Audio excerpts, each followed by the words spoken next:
உங்களுடைய ஒரு வாட்ஸ்அப்பை இப்போது டபுளாக மாத்தலாம். இந்த ஒரு செட்டிங்கை ஆன் செய்தால் இதை எப்படி செய்வதென்று பார்ப்போமா?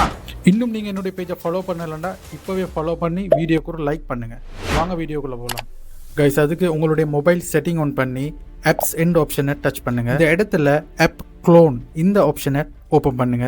ஸோ இப்போ இங்கே காட்டக்கூடிய எல்லா அப்ளிகேஷனையும் உங்களுக்கு டபுளாக மாற்றலாம். ஸோ இப்பொழுது வாட்ஸ்அப் பிஸ்னஸை எப்படி செய்வதுன்னு பார்ப்போம். இங்கே கீழே இருக்கக்கூடிய மோர் ஆப்ஷனை நீங்கள் டச் பண்ணினா இன்னும் நிறைய அப்ளிகேஷன் உங்களால் க்ளோன் பண்ண முடியும். ஸோ எனக்கு தேவை வாட்ஸ்அப் பிஸ்னஸை க்ளோன் பண்ணுவது. ஸோ கீழே இருக்கக்கூடிய வாட்ஸ்அப் பிஸ்னஸ் இதனை டச் பண்ணினா இங்கே கீழே இருக்கக்கூடிய இந்த சுவிட்சை ஆன் பண்ண இப்பொழுது நான் உங்களுக்கு ஓப்பன் பண்ணி காட்டுறேன் அது எப்படி ஒர்க் ஆகுதுன்னு. இப்போ நான் என்னுடைய வாட்ஸ்அப் இருக்கக்கூடிய இடத்துக்கு போனால் அங்கே 2 வாட்ஸ்அப் காட்டுகின்றது. ஒன்று நான் ஆல்ரெடி யூஸ் பண்ணி கொண்டிருக்கக்கூடியது, அடுத்தது இப்பொழுது நான் டச் பண்ணினால் புதிதாக அக்கவுண்ட் செட்டப் பண்ணக்கூடிய ஆப்ஷன் வரும். ஸோ இந்த இடத்தில் எங்களுடைய புதிய மொபைல் நம்பரை கொடுத்தால் தனியாக ஒரு வாட்ஸ்அப் உங்களால் ஒரே மொபைலில் யூஸ் பண்ண முடியும். ஸோ இந்த வீடியோ யூஸ்ஃபுல்லாக இருந்தால் உங்களுடைய ஃப்ரெண்ட்ஸுக்கும் ஷேர் பண்ணி வீடியோக்கு ஒரு லைக் பண்ணுங்க.